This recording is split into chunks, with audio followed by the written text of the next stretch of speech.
Dans une précédente vidéo où je parlais du danger structurel que représente le franc CFA pour les pays africains et à quel point cet outil est important pour la France, je dis que c'est l'arme la plus sophistiquée mise au point par les Français pour pouvoir maintenir la domination occidentale en Afrique. Sachez tout de même que ce ne sont pas les dirigeants français qui ont pensé cette devise qui est brandie aujourd'hui comme une solution, mais qui en fait est notre tombe. Le franc français est inspiré du franc germain ou encore du Reichsmark. Si vous n'en avez jamais entendu parler, c'est le moment pour vous de vous poser, d'être attentif. On va faire un petit cours d'histoire avec un expert en Europe, bien sûr.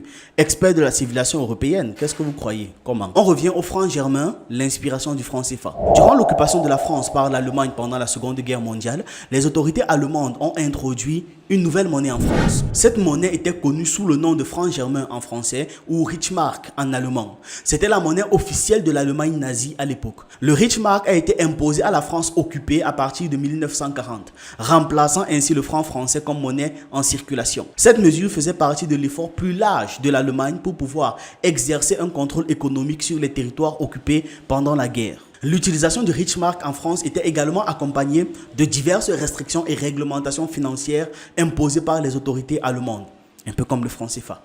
Après la libération de la France en 1944, le Reichsmark a été retiré de la circulation en France et le franc français est redevenu la monnaie officielle du pays. Voici quelques restrictions et contrôles que l'Allemagne avait mis en place que je vais souligner et vous allez voir le parallèle avec le franc CFA. Les autorités allemandes ont établi un taux de change fixe entre le Reichsmark, la monnaie officielle de l'Allemagne nazie, et le franc germain. Ce qui veut dire que les francs français étaient convertis en francs germains selon un taux fixe déterminé par l'Allemagne. Cela a eu un impact sur le pouvoir d'achat des citoyens français et a été utilisé pour les bénéfices économiques de l'Allemagne. Exactement comme le franc CFA. Un second point, c'est le contrôle des échanges. Les Français étaient soumis à des contrôles stricts sur l'achat et la vente de devises étrangères, ce qui limitait leur capacité à effectuer des transactions internationales. Exactement comme avec le franc CFA, où celui-ci, le franc CFA, n'est échangeable qu'avec l'euro. Aucune autre monnaie en dehors de l'euro ne peut changer le franc CFA. Et à cette époque en France, les transactions financières importantes devaient être approuvées par les autorités allemandes.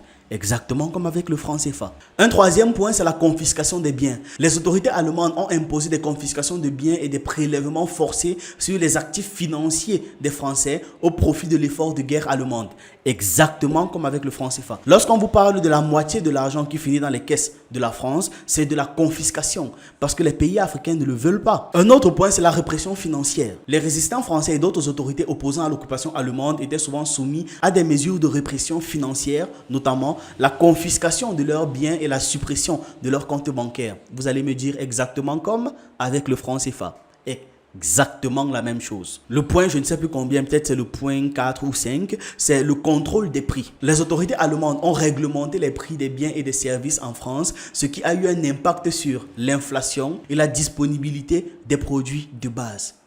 Vous connaissez la chanson. Dans l'ensemble, ces restrictions financières et économiques étaient destinées à servir les intérêts économiques de l'Allemagne et à maintenir le contrôle sur l'économie française pendant l'occupation. Vous allez demander à n'importe quel économiste français de vous parler du franc germain, il vous dira la même chose, que c'était négatif, que ce n'était pas bon. D'ailleurs, à l'époque là même, il y avait déjà des économistes français qui en parlaient. Les économistes français et acteurs économiques de l'époque étaient confrontés à une situation bien complexe. Le franc germain, qui était la monnaie imposée par les autorités allemandes, était perçu de manière très négative par l'écrasante majorité d'entre eux. La chose qui frappe à l'œil tout de suite, c'est la perte de la souveraineté monétaire. Le passage au franc germain a été perçu comme une perte de la souveraineté monétaire pour la France. Les autorités françaises n'avaient plus le contrôle de leur politique monétaire, plus du tout. La dévaluation du pouvoir d'achat aussi. Le taux de change fixe entre le Reichsmark et le franc germain était largement défavorable aux Français, ce qui signifiait que le pouvoir d'achat des populations françaises était considérablement diminué. Et sans parler du fait que les biens et les services sont devenus plus chers pour les citoyens français.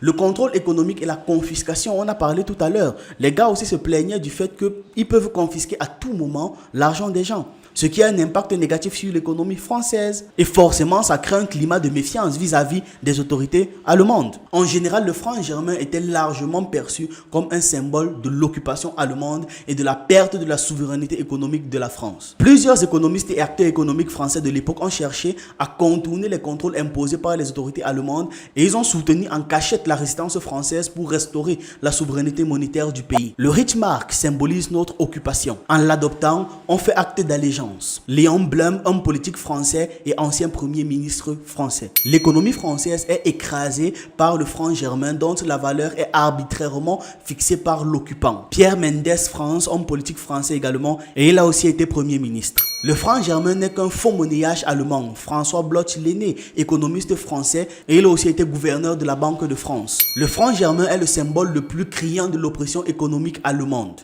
Jean Moulin, haut fonctionnaire français et héros de la résistance française. Maintenant, en ce qui concerne les dirigeants nazis, voici une citation attribuée à Hermann Göring, l'un des dirigeants du Troisième Reich, et il donne cette citation au sujet du franc germain imposé en France. La monnaie, c'est du papier et de l'encre. Ce qui compte, c'est que le franc germain ait une valeur réelle, c'est-à-dire qu'il soit accepté par les Français pour acheter des biens et des services.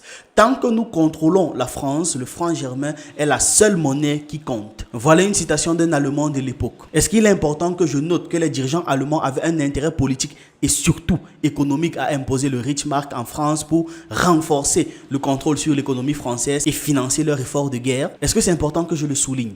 Je ne pense pas, c'est une évidence. Quand j'étais en train de parler, j'espère que vous avez bien fait le parallèle avec le franc CFA. Parce que c'est exactement ce que la France a détesté sur le franc germain qu'elle encourage aujourd'hui sur le franc CFA. Vous avez écouté leurs économistes, leurs hommes politiques et leurs analystes. Vous avez aussi eu un aperçu d'un dirigeant allemand qui défendait le franc germain en France. Dites-vous que le franc germain n'a duré que de 1940 à 1944. Et dans cette période, toute la France était d'accord pour dire que c'était une très mauvaise chose que d'avoir cette monnaie d'occupation sur les territoires et qu'il fallait à tout prix s'en défaire au risque de n'avoir jamais une souveraineté économique. Et seulement un an plus tard, c'est-à-dire en 1945, voici la France qui crée en Afrique une devise appelée franc CFA, une monnaie avec un taux de change fixe qui leur donne la possibilité de choisir la valeur de notre argent et de contrôler les échanges. Comme je suis au Cameroun, là, comme j'utilise le franc CFA, si j'achète un bonbon, on peut retracer mon achat du bonbon en France parce que justement, ce sont eux qui dirigent la devise.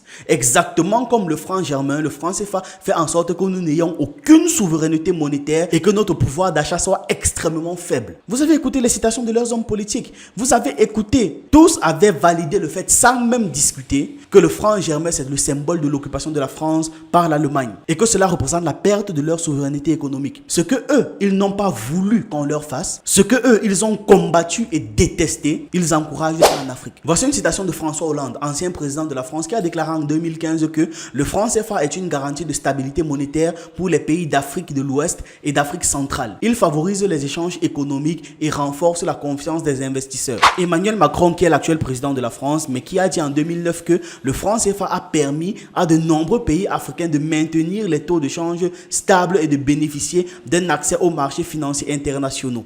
Cela a contribué à la croissance économique de ces pays. Michel Sapin, ancien ministre français de l'économie et des finances, disait en 2016 que le franc CFA offre aux pays africains une monnaie forte et crédible, ce qui facilite leurs échanges commerciaux et leur permet de s'intégrer davantage dans l'économie mondiale. Bruno Le Maire, ministre français de l'économie et des finances, lui a rajouté que le franc CFA a été un élément clé de la stabilité monétaire en Afrique de l'Ouest et en Afrique centrale. Il a contribué à attirer les investissements étrangers et à favoriser le développement économique dans la région. Exactement comme avec les dirigeants allemands de l'époque qui ont défendu leur monnaie en France, ils viennent ici défendre leur monnaie en Afrique. Ce n'est que normal, ils ne peuvent que faire ça, vu qu'ils ont tout intérêt à ce que ça reste là-bas. Tout comme les Allemands avaient tout intérêt à ce que leur monnaie reste en France. Donc quand ce sont même eux qui parlent, je n'ai même pas de problème avec. Leur discours est cohérent avec leur volonté, leurs intentions et leurs actions. Ce qui me dérange en revanche, ce que je trouve aberrant, c'est d'écouter les dirigeants africains en parler. Le franc CFA est un outil de stabilité monétaire et financière pour nos économies. Il nous permet d'accéder à une monnaie forte, l'euro,